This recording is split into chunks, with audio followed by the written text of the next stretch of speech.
Hola, una petición rápida, antes de empezar. Llevamos casi 20 episodios de Coinsomnes y queremos escuchar la opinión de nuestras y nuestros oyentes para mejorar. Así que si estás escuchando este podcast en marzo de 2023, que es cuando sale este episodio, nos encantaría que rellenes una pequeña encuesta, porfa. Puedes encontrar el enlace en la descripción de este episodio o en nuestro perfil de Twitter, @ecoinsomnes. Te llevará unos 3 minutos, más o menos. Muchas gracias. Vamos con el tema de hoy.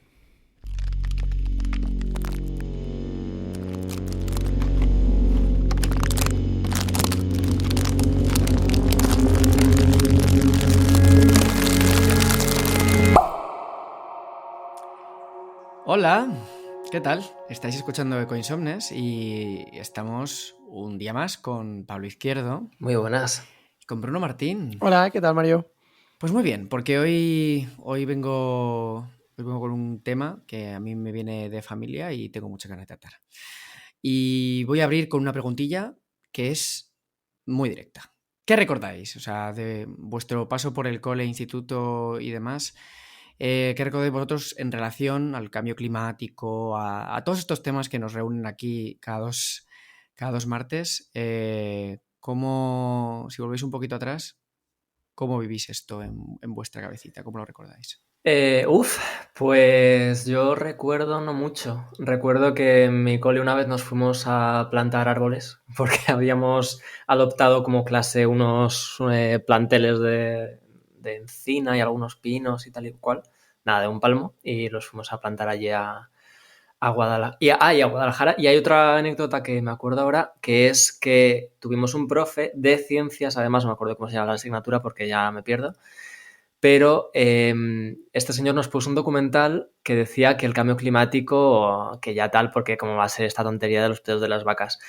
Eh, mm, o sea, yo que soy una persona muy, muy discreta y comedida y diplomática, pues claro, nos pidió un trabajo después de, bueno, pues subidme este documental, chavales y chavalas. Y yo me vine súper arribísima en plan, pero ¿cómo que los pedos de las vacas? ¿Cómo va a ser esto? No sé qué, no saben los registros de tal. Que se lo digan a Chico Dios Méndez. Yo, mío, pero está tan hombrante esto, Pablo. O sea, Qué maravilla. arribísima, arribísima de cabreo. Te bajó la media este trabajo, Pablo.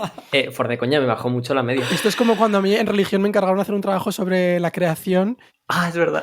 y hice una cartulina gigante que se titulaba El Big Bang, una alegoría, y me pusieron un 5, que fue mi nota más baja. Entonces, madre mía. bueno, perdón, la pregunta no iba por aquí, la pregunta iba sobre medio ambiente.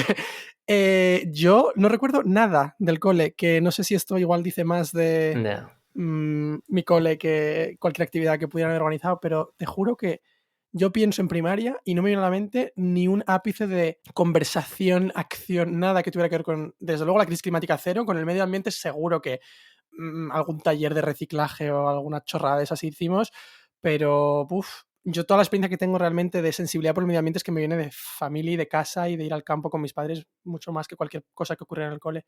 Luego ya en el instituto, sí, en el instituto recuerdo estudiar el cambio climático, pero como parte del currículum, no, ¿sabes? No experiencias así como muy trascendentales. Yo, O yo sea, lo único que recuerdo a nivel personal es el documental de Al Gore y ya. Y creo que un recuadro en un Ciencias Naturales al final, en plan de curiosidad, el cambio climático. ¿sabías Y que para sabías que. profundizar más? Rollo así, literalmente. Entonces, ya está. Entonces, hoy, como esto es un temita que a mí me ronda, pues os lo traigo a la mesa. Hablar de educación ambiental y todo lo que implica.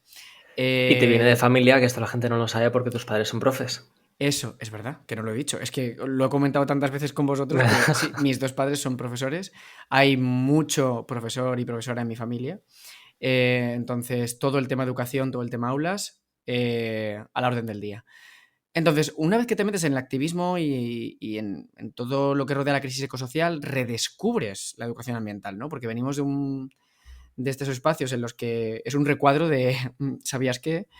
Y solemos arrastrar una serie de imágenes y asunciones desde aquella época que creo que hay que dedicarle un periodo personal a desmontarlas o contextualizarlas de otra forma.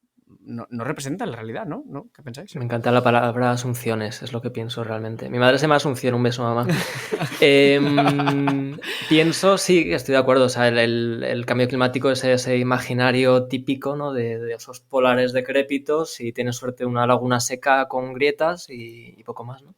Pero yo cuando digo educación ambiental, en realidad no pienso ni siquiera en crisis climática. O sea, yo pienso vamos a educar a los niños para cuidar el medio ambiente, ¿sabes? O sea, me viene a la mente casi exclusivamente talleres que tengan que ver con residuos, ¿sabes? Cosas de, yo qué sé, vamos a usar una huevera y papel de váter para hacer no sé qué manualidad, o de recogida de basura como muchísimo. Y si eso, pósteres de estos así súper vacuos de 2 manitas sujetando un puñado de tierra con una plantita germinando o algo así. O sea, creo que ni siquiera establecemos mentalmente el vínculo entre el medio ambiente y la crisis climática, medioambiental, ecosocial, etcétera. No sé, es que ya lo del oso polar que has dicho y la laguna seca me parece como incluso demasiado avanzado para las cosas tan superficiales a las que yo he estado expuesto. No, pero es que yo creo que ese es otro debate, ¿no? Que va mucho más allá porque tiene que ver además con este tema a nivel educativo de, bueno, estamos hablando de dos crisis diferentes, hablamos entre nosotros, ¿no? Porque creo que en todo este mundo hay como mucho activismo y mucho colectivo y mucho movimiento detrás de la naturaleza y de la protección de la naturaleza. Y luego, por otro lado, los que se preocupan del clima, ¿no? Y no necesariamente hablamos lo que deberíamos, que parece que siempre este movimiento es un monolito y, lógicamente, la lucha que traemos por aquí no lo es, ¿no? Que yo creo que estamos en los dos sitios, porque cuando se habla de proteger la naturaleza y proteger el clima es proteger la naturaleza, estamos hablando no de algo así metafórico o estético, estamos hablando de, oye, pues de mi casa y de tu casa, ¿no? Que aquí entramos todos, pero es verdad que para verlo así de manera un poco más integral, a lo mejor la educación ambiental justamente tiene mucho que decirnos. Y para entender que somos parte de la naturaleza, ¿no? Eso también es educación ambiental, Eso es, llegar a que eso haga clic. Es una disciplina un poco dispersa en el imaginario colectivo. Entonces, Gemma Alcañiz Roy, que es bióloga y experta en gestión ambiental, tiene una pila de años, 16 años de experiencia, creo, como responsable de educación ambiental en IMEDES, lleva muchísimo tiempo en esto. Le pregunté, para abrir boca, ¿qué es esto de la educación ambiental? El Libro Blanco de la Educación Ambiental en España, que se escribió en 1999, define la educación ambiental como una corriente internacional de pensamiento y acción cuyo objetivo es procurar cambios individuales y sociales que provoquen la mejora ambiental y un desarrollo sostenible, un término muy en boga en aquel momento, pero que ahora mismo está un poco denostado. De todas maneras, hay que entender ese desarrollo sostenible tal cual lo entendía el Libro Blanco, es decir, un desarrollo que asume la existencia de límites físicos, enfatiza la necesidad de mejorar la calidad de vida y se inspira en la solidaridad entre las diferentes generaciones y entre los individuos de cada generación. Basándome en esto, entiendo la educación ambiental como un campo que ayuda a las personas a comprender el medio que nos rodea y entender sobre todo que somos ecodependientes y que también dependemos unas de otras. También creo que debe ser una herramienta que ayude a entender la información científica existente y la ponga a disposición de toda la sociedad. Pero sobre todo debe ser una educación para la acción, que nos capacite desde una posición crítica e informada para realizar acciones tanto individuales como colectivas. En este sentido, creo que la educación ambiental podría ser la herramienta que nos ayude a superar esa temida ecoansiedad, ofreciéndonos la forma de luchar contra todo aquello que nos preocupa. Precioso lo que nos cuenta Gemma, porque es educar para sembrar acción, sembrar solidaridad entre generaciones, que es algo que me parecen conceptos que yo ahora tengo muy presentes en mis conversaciones y que he descubierto ahora, en la puerta de los 30. Entonces, no sé, no sabía que la educación ambiental abarcaba esto, que por cierto, el Libro Blanco que nombra Gemma es como un documento de referencia que surgió hace pues unos 20 y pico años, bueno, en el 99, y que ha servido como referencia principal e inspiración para vertebrar los principios de educación ambiental en nuestro país. Y hablando de temas de educación ambiental, una figura que yo sí que recuerdo, no muy formal, no relativa al aula ni a los libros y demás, pero sí algo que en España era casi un meme, que eran los documentales de la 2, pero que en mi opinión han tenido un papel genial y tienen una potencia increíble a la hora de transmitir cosas relativas a la crisis ambiental, a todo lo que le rodea, no solo crisis, sino lo que decías tú, Bruno, de que formamos parte de un planeta impresionante y generar empatía, ¿no? con eso que nos rodea. Sí, totalmente. A mí lo de los documentales me parece que es potentísimo porque son una forma de educación no formal que te puede cambiar mucho. Y yo soy británico y de pequeño me crié viendo con mi padre, con mis padres, todos los documentales de David Attenborough sobre naturaleza. Y David Attenborough yo creo que cumplió esa función de traer la naturaleza a los salones de las casas de la gente.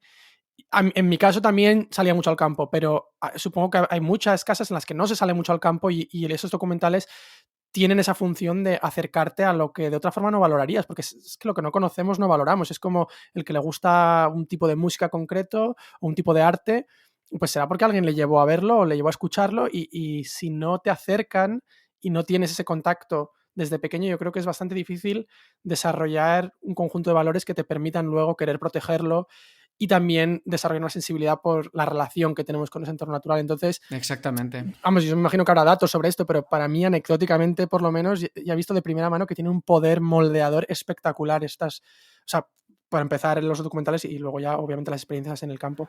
Totalmente, totalmente. No, ya ves, sí, ese es el papel que ha tenido también Félix Rodríguez de la Fuente, ¿no? En este país, que mucha gente, bueno, pues lo tiene muy ligado a su experiencia anecdótica, como dices tú, pero bueno, que se le debe mucho trabajo por ese humanizar los animales y a través de ellos su ecosistema, ¿no? Que también tiene un mérito hacer amigable lo salvaje, lo oscuro, lo peligroso, como puede ser el monte y el campo, ¿no? Que es algo que además en el caso de Félix me consta que ha beneficiado y mucho la situación que tienen especies como los buitres o los lobos en el imaginario colectivo de España, ¿no? Con esas series de documentales que hacía, que en su momento, que creo que tampoco fue el nuestro, ¿eh? Yo creo que me crié con El hombre y la tierra ya en tiempo de descuento, fue unos años antes. Sí, no es nuestro.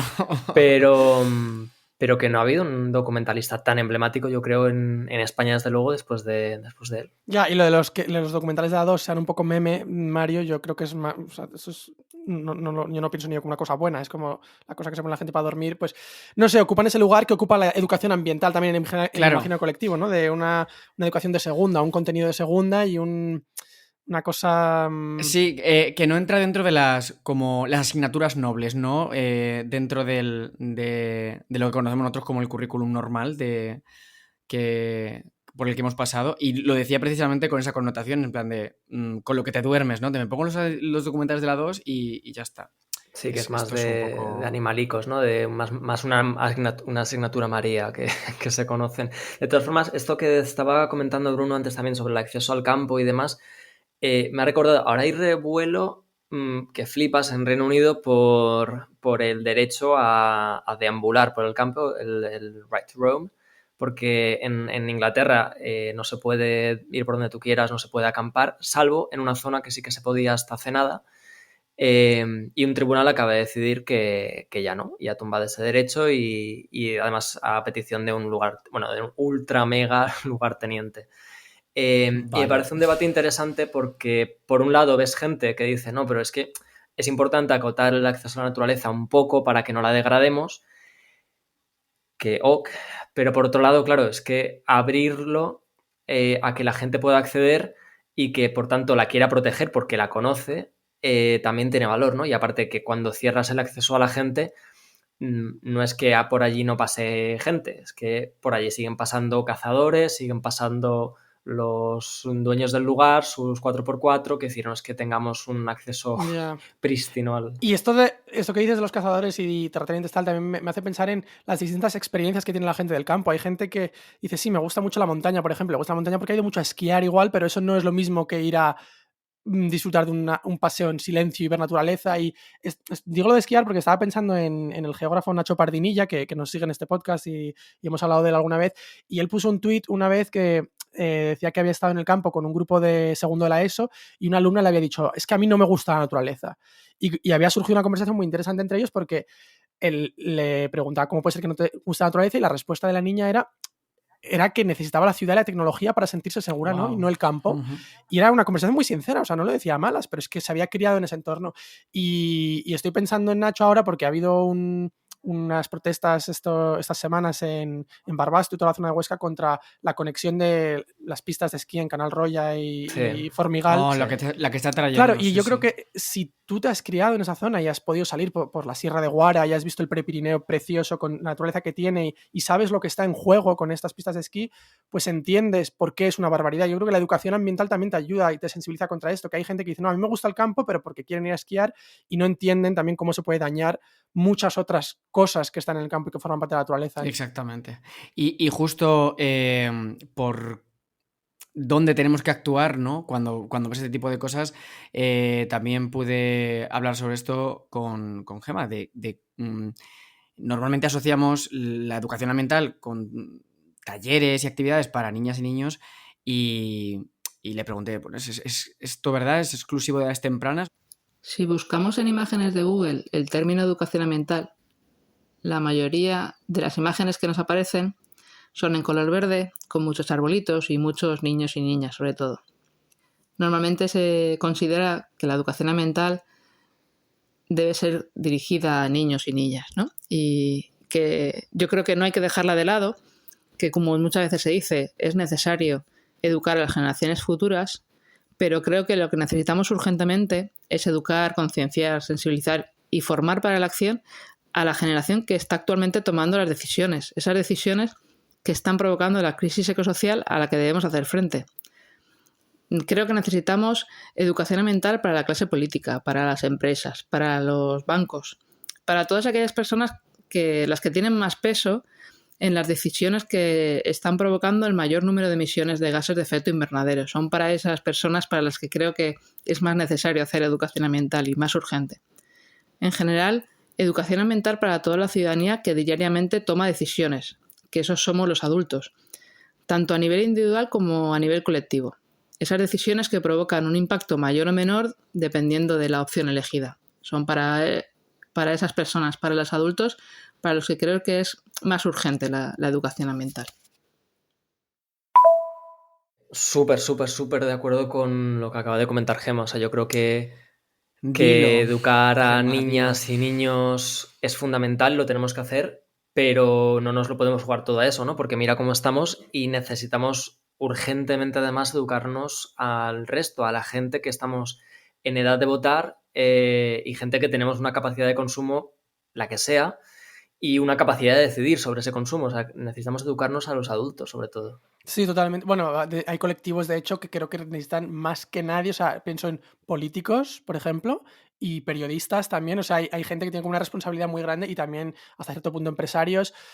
Pero también me plantea una duda todo esto. Yo creo que la educación ambiental tiene como 3 objetivos, ¿no? O sea, busca inculcar conocimientos, por un lado, pero también prácticas, por otro, o sea, prácticas proambientales, pero en la base, lo que hablábamos antes, son los valores, ¿no? Lo que te lleva a estos conocimientos y estas prácticas. Y a mí me parece que esto de los valores es quizás lo más eficaz, porque si tú consigues eso de base, lo demás casi que viene solo, y creo que educar en valores a gente adulta es súper difícil. O sea, igual me equivoco, pero Es una si tu movida, brújula de sí, valores se ha desalineado y no está compasada con lo que para otras personas son valores deseables, creo que volver a alinearla ya es bastante jodido. Sí, sí. También una cosa interesante es que a veces la forma de llegar a los adultos es a través de los niños y las niñas. Leí un estudio súper curioso sobre el efecto que tienen los menores y sobre todo las niñas pequeñas en sus padres. Por lo visto está bastante documentado en psicología y ciencias del comportamiento que si una niña pequeña, por ejemplo, recibe un taller o una educación en el colegio en el que le empieza a preocupar temas ambientales y traslada esas preocupaciones en casa, los padres es mucho más probable que hagan caso a las preocupaciones de su hija, o también de sus hijos, pero digo niñas porque específicamente el efecto era muy fuerte de niñas a padres, que si se lo cuenta a otra persona adulta, ya sea en el trabajo, en la calle o un captador de una ONG. Entonces, llegar a los niños como forma de introducir estas conversaciones en las familias también parece una herramienta súper poderosa. Mira, me acaba de recordar esto que has dicho en esa campaña de primarias que hicieron en Reino Unido en verano. Le preguntaban a Rishi Sunak qué va a hacer de clima y la respuesta fue algo así como bueno, que es muy importante porque en su casa lo que aprende de clima lo aprende de sus hijas. El primer ministro de Reino Unido. el mejor caballo de Troya, al parecer, sí. Y es que es cierto bueno, que es crucial actuar en edades tempranas, pero bueno, lo que has dicho tú, Bruno, y lo que dice Gemma, que es que actuar en adultos cuando tienes que enfrentarte a ejes de valores madurados y forjados con muchísimos años, es el muro. Pero bueno, que para eso están los profesionales y las profesionales de educación ambiental como Gema, ¿eh? O sea, esto es un trabajo necesario y que ahí están y hay muchas técnicas y muchos materiales para llegar precisamente a estos adultos. O sea, no quiero decir que nos la jugamos a los niños. Ahora que dices esto de, bueno, llevar el mensaje a tantos sectores no alineados necesariamente con esto, transmitir un mensaje real, efectivo y con consecuencias tangibles, hace falta tener músculo, ¿no? Para llevar a cabo todo este tipo de formaciones. Le pregunté también a Gemma cómo está, ¿no? Entonces, este músculo, ¿cómo se encuentra la educación ambiental actualmente? Creo y espero que estamos en un momento de esperanza de cara a la mejora de la situación de la educación ambiental a nivel nacional.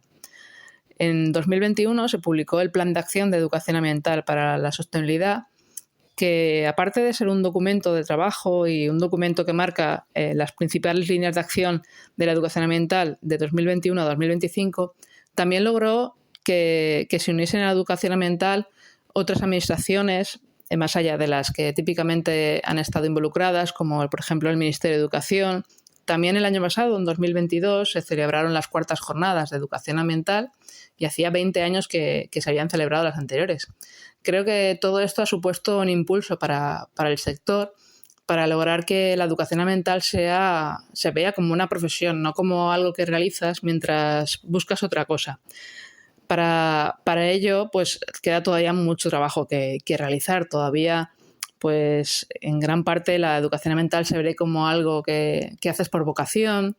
En muchas ocasiones se ve como un voluntariado, que también lo puede ser, pero es importante que se logre a través de convenios, a través del apoyo de la administración pública, también de que las empresas privadas consideren la educación ambiental como algo que les puede servir para cumplir sus objetivos de sostenibilidad, pues que se consiga que la educación ambiental pueda ser pues un sector de trabajo con profesionales formados, experimentados, para que todo ello ayude a los objetivos que tiene la educación ambiental.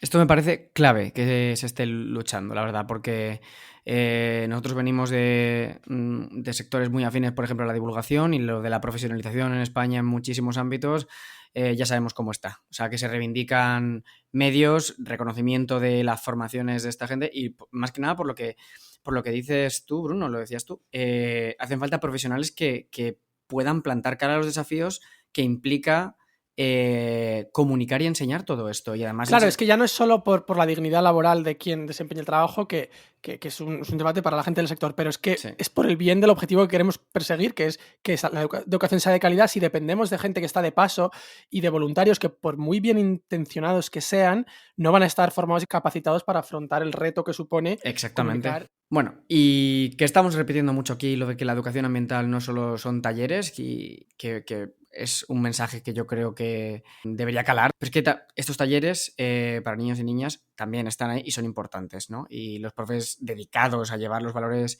relacionados con el respeto al planeta y con un modo de vida sostenible son un granaje fundamental en todo esto, vaya, o sea... No sé cómo lo veis, pero yo viniendo, a lo mejor tengo un sesgo porque vengo de familia de educadores, pero es que me parece crucial y me sigue pareciendo una cuestión muy difícil llevar esto a las aulas. Bueno, yo creo que un problema que tiene la educación formal sobre crisis climática y ecológica es en quién recae, ¿no? Porque esto parece que es un recuadro en el libro de Cono, o en secundaria es una cosita así como que se comenta en biología, o quizá en física y química, o qué es lo que te dicen en un taller gratuito de 1 hora que da una ONG local una vez al año. Se trata como un checkbox, ¿no? Y quizá aquí la duda es cómo lo hacemos transversal y cómo hacemos que tenga un tratamiento a lo largo de toda la etapa educativa para que no sea simplemente esa cosita. Bueno, ya estamos viendo los recuerdos que teníamos nosotros de nuestra etapa educativa, sí, una vez vinieron y plantamos un árbol. Bueno, pues igual no es eso, ¿no? Pues para tratar todo este tema de dentro de las aulas, tuve la oportunidad de hablar con Montserrat Fonseca, que es experta en educación ambiental y climática y directora de la Fundación Educa de México, que alberga la iniciativa de Escuelas por la Tierra y le pregunté qué dificultades os encontráis en las aulas a la hora de hablar de la crisis climática, ¿no? Y esto fue lo que me dijo. Está clarísimo que las escuelas sí tienen muchas veces interés en transmitir y trabajar temas de educación ambiental. Primero que nada, aunque hay interés, uno de los primeritos problemas a los que nos enfrentamos es que la carga administrativa y la carga de trabajo que maestras, maestros y en general las instituciones ya tienen es muy alta. Y eso no permite que las maestras y maestros puedan dedicar más tiempo a integrar cuestiones innovadoras y urgentemente necesarias como la crisis climática. Y esto viene junto con el otro reto, que es que no está inmerso de manera oficial en los planes y programas de estudios. No de manera suficiente, aunque se abarcan en la mayoría de los países de Latinoamérica cuestiones de educación ambiental y climática en los planes y programas, aún no está de manera transversal, interdisciplinaria y con conocimientos conectados suficientemente grandes los contenidos para que los estudiantes puedan de verdad adquirir competencias para el cambio climático, no son para nada suficientes. Entonces vamos en que tenemos el problema de que no hay currícula, no hay contenidos oficiales en los planes y programas de estudios suficientes para enseñar sobre cambio climático. Hay una gran carga administrativa y con eso le sumamos a que hay poca capacitación docente, tanto en la formación inicial de maestras y maestros como en la formación continua. La formación continua de educación para el cambio climático de manera oficial es casi nula. Entonces, a eso le sumamos un problema más, que no hay capacitación docente. Los docentes en la mayoría de los países de Latinoamérica, incluyendo México, no cuentan con conocimientos y habilidades para compartir de manera constructiva, significativa y crear verdaderas habilidades en sus estudiantes para el cambio climático. Claro, es que así no hay quien pueda. Es que es lo que estamos diciendo, o sea, tiene que ser... Esta crisis es transversal, o sea, afecta al transporte, a la dieta, a cómo nos relacionamos, a nuestras ciudades, a nuestra salud, a nuestro... O sea, a todo. Y no puede ser que sea lo que decíais, un check que hagas en una caja porque toca hablar de ese tema en esa asignatura, es errático y otra cosa mariposa, ¿no? Y lo que nos decía Montserrat de todas estas dificultades... Claro, más luego aparte de la cualificación o no, que tengas oportunidad, ¿no? Porque exactamente, estamos hablando aquí y sobre el papel a veces las cosas son más fáciles que luego te plantas delante de una clase que está a reventar de gente, que tienen presión los alumnos, tienes presión tú, el centro, los padres, y en ese entorno no hay margen para respirar, o sea, no hay margen para, si no te ponen las facilidades de entrada, para que tú innoves y trates temas como estos con cuidado, con tiempo. O sea, pienso en un amigo, Dani, un abrazo, que está en un cole donde la mitad de los críos están ahí repitiendo hasta que tienen una cierta edad y luego se piran, en el que hay un mogollón de conflictividad, en el que van con los recursos a cuentagotas, y esa gente tiene problemas estructurales que no les dejan cubrir un ámbito como es la crisis climática ni de plantearse. Es justamente esto. O sea, que ya no solo los objetivos que te impone la ley de educación de turno, la presión en el centro, el papeleo, los exámenes que tienes que... Los objetivos de la asignatura, es que todo. Además, lo que has dicho, Pablo, la situación socioeconómica que puedan tener los chavales y las chavalas en casa y que permea el aula inevitablemente y que tienes que tenerla presente a la hora de abordar ciertos temas. No sé, me parece una movida. Este tema me llevó a preguntar a Montserrat sobre qué estrategias, ¿no? ¿Qué esperanza hay para poder abrir aquí camino para navegar este río, ¿no? Porque de verdad me parece un desafío a tener en cuenta. Esta pregunta es muy interesante. Las estrategias pedagógicas existentes de las que se ha investigado, que se han hecho pruebas o que se han implementado en la actualidad son muchísimas. Vamos a hablar de las que creemos que realmente funcionan y que hemos implementado en Escuelas por la Tierra. En Escuelas por la Tierra, en un principio nos llegaban proyectos de temas muy particulares, la mayoría de, por ejemplo, reciclaje, de separación de residuos y proyectos muy por encima que no abarcan la problemática real del cambio climático. Entonces, hemos optado por introducir a las escuelas temáticas mucho más profundas como la ciudadanía activa, es decir, que los proyectos que trabajamos trasciendan de los muros escolares, que se comuniquen con las autoridades locales para ser parte de la política pública, una institución, maestras, maestros, padres y madres de familia y estudiantes que exijan políticas públicas justas en temáticas ambientales. Hemos introducido también a las escuelas a temas, por ejemplo, de restauración de la naturaleza, alimentación sostenible, agua, energía, movilidad. Esto nos ayuda a que los proyectos sean de temáticas mucho más profundas, pero sobre todo a que las escuelas puedan identificar cuáles son las temáticas que sí les afectan y que ven y los estudiantes ven en el día a día. Es decir, si tenemos una institución que tiene problemáticas de agua, es la primera problemática que les invitamos a resolver. Entonces, si esas son las problemáticas que los estudiantes están viviendo en el día a día, va a ser mucho más fácil conectar con aprendizajes significativos sobre esas temáticas. Un huerto escolar es otra de las estrategias que ayuda a abarcar de manera impresionante la crisis climática, porque nos permite tener un nuevo ecosistema, entender para empezar sobre alimentación sostenible, sobre el trabajo de la tierra, sobre cómo llegan nuevas formas de vida a la institución que son atraídas por el huerto, entender mucho mejor cómo funciona la naturaleza. Uf, qué maravilla. ¿Habéis visto? Es que me parece una iniciativa maravillosa. Qué guay. Y es cierto que este tipo de actividades, lo que decimos, necesita espacio, necesita muchísimo aire y muchísimo apoyo por parte del centro, por parte de los recursos que puedas tú tener a tu disposición para poder realizar todo esto, porque si te estás preocupando por otras cosas, esto es un poco un lujo, ¿no? Que es lo que decimos siempre. Antes de que digáis nada, si queréis lo comentamos todo luego, porque lo que viene ahora va un poco relacionado, y es que le pregunté también a Montserrat si, qué se necesita para seguir mejorando la implementación de todas estas técnicas o todos estos conocimientos relacionados con la crisis ecosocial a la escuela y a los colegios, a los institutos, etcétera. ¿Qué es lo que les está funcionando o qué conclusiones han sacado ellos desde la Fundación Educa y de Escuelas por la Tierra? Primero que nada, para que el cambio realmente sea sistémico, necesitamos políticas públicas que hablen de una educación ambiental y climática sobre mitigación y adaptación de calidad. Necesitamos no solo objetivos, porque en muchas ocasiones en varios países de Latinoamérica, en los planes y programas de estudios, los objetivos de educación para el cambio climático sí están plasmados, dejemos de lado si son suficientemente ambiciosos o no, sí están plasmados, pero las herramientas para que esas políticas públicas y esos objetivos educativos se cumplan no son para nada suficientes. Son la capacitación docente, que las temáticas de educación ambiental y climática sobre mitigación, adaptación, sobre competencias para el cambio climático estén inmersas de manera transversal y multidisciplinaria. Esto significa que estén en toda la vida educativa de un estudiante. Tiene que aprender, sí, desde preescolar para valorar la vida, sobre cuál es nuestro papel en el cambio climático, cómo nos afecta, cómo podemos trabajar, las competencias que debemos tener para atender la crisis climática, como pensamiento crítico y sistémico, trabajo colaborativo, entre muchas otras,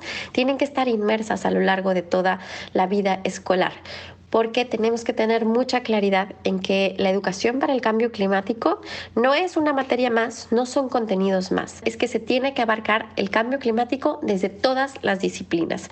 El cambio climático no es algo a educar simplemente, sino es uno de los motivos por los que estamos educando. La educación ambiental tiene que ser uno de los motivos y una de las bases de la educación. No tiene ningún sentido educar a niñas, niños y jóvenes para un mundo al que no se van a enfrentar. Y el mundo real al que se van a enfrentar es un mundo que está viviendo crisis ambientales y climáticas.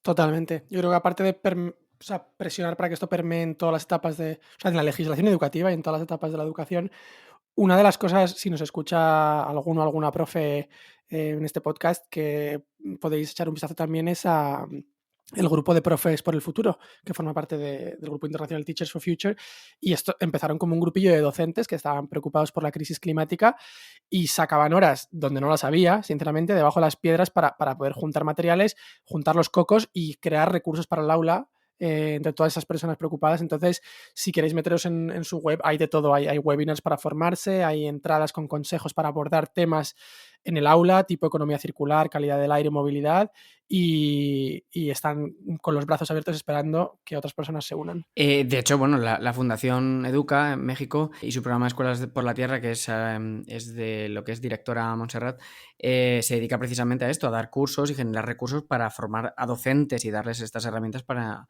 incluir la crisis ecosocial en sus clases, ¿no? O sea, y además que el plan de acción de educación ambiental que nombraba antes Gemma se dedica a esto, que es un poco el marco que ya arrancó en 2021, pero que es súper reciente y que te da un poco directrices a nivel estatal para que nosotros aquí en España podamos orientar medidas particulares en centros y en aulas y adaptarlas todo lo posible. Entonces, joder, que se está moviendo mucho esto y esto es muy guay verlo.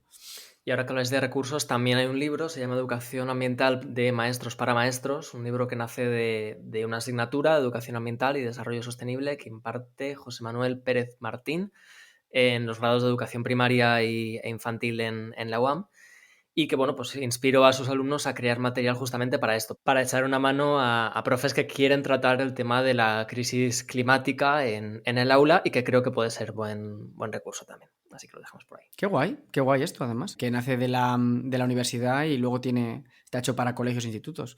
Muy, muy guay. Una pasada esto, pero no decimos la cosa estrella que decimos en los capítulos una vez abierto el melón, que es el greenwashing. Y aquí también hay, sí, efectivamente, Pablo, no me lo iba a dejar fuera porque ya que lo hemos abierto, pues mira, hace poco curioseando sobre cursos y cosillas por ahí que se pudieran hacer para, bueno, dentro del tema de la educación ambiental, caí en este pequeño abismo de internet que son los portales de educación ambiental de las grandes energéticas y de las petroleras. Por poner un ejemplo, Educa Clima, que es la página web de recursos educativos sobre cambio climático y sostenibilidad para profes de Iberdrola, nada menos. Como diría nuestra queridísima Andrea Arnal, que estuvo con nosotros en el episodio 8, en el de Tenemos que hablar. ¿Cómo os acordáis de los números de los episodios? Oye, mucha dedicación y mucho amor a nuestro proyecto, claro que sí. ¿Qué nos dice Andrea? Pues que, como se dedica a esto, que como si Marlboro te da talleres sobre salud respiratoria y cardio y está súper sano. Total. Entonces, no sé, esto es una cosa. También hablábamos hace un par de capítulos de que las grandes empresas se tienen que involucrar, ¿no? en todo esto de la transición ecológica, pero esto es lo mismo porque a mí me da el feeling de que no quizá, o que tiene al menos algunos grises, ¿tiene espacio en la educación ambiental esta gente verdaderamente? Yo creo que es muy delicado, o sea, creo que es muy raro que se haga sin intenciones oscuras. Hablábamos en el último episodio, por ejemplo, de Coembes, que hace mucha supuesta educación ambiental, pero claro, ¿en qué se centran? En el reciclaje de residuos, no, en la separación de residuos, que luego no sabemos si se reciclan o no, cuando quizá el énfasis de una clase sobre gestión de residuos debería estar en reducir y reutilizar mucho antes que reciclar, ¿no? Entonces eso no les interesa tanto. Yo creo que es muy difícil que una empresa haga esto de forma limpia, sin intención del chiste. Muy bien, lo acabo de pillar, perdón. Y que no sea simplemente para un puro lavado de imagen. Es un tema espinoso, la verdad, porque es que como Iberdrola, pues está la Fundación Repsol, que tiene contenido sobre cambio climático, me parece bastante fuerte. Es que, no sé, o sea, es un melón que prefiero dejar medio abierto nada más, pero que también reivindicar, tener cuidado que este tipo de gente cope las plataformas de educación ambiental y coma espacio y coma recursos, o no los otorgue a quien los tiene que otorgar, confunda un poco al público y a quien tiene que recibir esta educación y se acabe yendo pues con las conclusiones equivocadas a casa. Bueno, pues llegando al final y para terminar, como siempre hacemos, intentamos dar algún tipo de pequeño recurso, consejillo o cosita para no quedarse simplemente siendo espectador de todo esto. Yo personalmente he descubierto un rincón de la página web del Ministerio para la Transición Ecológica en el que recoge por comunidades iniciativas de educación ambiental que actualmente actúan a nivel local y que disponen de medios. Yo creo que es súper bueno esto, que tiene muy poca visibilidad, y os podéis meter en la página web del Miteco, en programas de educación ambiental promovidos por otras entidades, y ahí buscáis vuestra comunidad y tenéis muchas, pero muchas, es que yo no sabía que había, pues de media yo que sé, a lo mejor hay 9 entradas por comunidad. Y oye, pues quieras que no, no te sientes tan solo en todo esto. Qué guay, qué guay. Además estoy pensando también en iniciativas privadas, ¿no? En la Uniclimática de la Marea Climática, que es una revista, en fin, que se dedica Sí, por precisamente supuesto. a esta vaina, y que es el primer medio en español especializado en informar precisamente sobre crisis climática, y montan este oasis en verano de 4 o 5 días que cuenta siempre con componentes de muy primer nivel y súper formativo, ¿no? También es de valorar. Que, por cierto, conocí hace poco a Edu Robaina, que organiza la Uniclimática, y nos dijo que también se puede hacer en diferido, ¿eh? No hace falta ir presencialmente Es verdad, ni seguirlo en los días en los que lo organizan en no verano. lo sabía. Me lo has quitado de la boca, así que lo iba a decir. Para quien no pueda en verano por cuestiones propias del mes, pues oye, No hay que excusas. os lo podéis poner cuando Yo os quería mencionar una Exactamente. iniciativa que he descubierto hace poco que se llama A ver Aves. Es un proyecto de un periodista especializado en medio ambiente que se llama Javier Rico, y mola un montón porque lo que hacen es sacar a la chavalada de colegios en Madrid a su parque urbano más cercano. Entonces los sacan del aula y van al parque, literalmente al que puedan ir andando desde la puerta de su cole, y los llevan a ver aves en la ciudad, que creo que tiene un valor, pues por lo que hablábamos desde el principio, muy, muy impactante y muy formativo, porque una persona que no sabe, que convive con herrerillos y con carboneros y con urracas todos los días, de repente le enseñas a identificar esos pájaros y se da cuenta de que formamos parte de la naturaleza, y esto luego tiene un efecto cascada en muchos otros aspectos. Con esto, bueno, A ver Aves es un proyecto pequeñito, pero lo que quiero decir es que tú, persona que nos sigues, que igual te interesa esto, te mola el campo, si conoces, saca a tus familiares, saca a tus amigos a identificar plantas, a identificar aves, a desarrollar esta sensibilidad por lo que hay ahí fuera. Y si no conoces, pues busca a quien te pueda sacar, porque seguro que haciendo piña, Eso es. encontrando una asociación como la Asociación de Biodiversidad de Getafe, por ejemplo, que tuvimos de invitada en el primer capítulo de todos del podcast, siempre hay un grupo de personas dispuesto a enseñar a otras sobre todo lo que nos rodea, y al final conocer lo que tenemos en el entorno es el primer paso para valorarlo. Exactamente. Estaba atento siempre. Clubes de lectura, iniciativas privadas, públicas, yo qué sé, asociaciones como el Contra el Diluvio, que montan eventos muy interesantes de educación, están ahí. Id y ya está. Muchísimas gracias a Montserrat y a Gemma por pasarse y por formar parte del capítulo. Nos podéis encontrar, como siempre, en redes, principalmente en Twitter, con el tag de @ecoinsomnes. Nos vemos dentro de 2 martes. Adiós. Hasta pronto. Chao, un abrazo.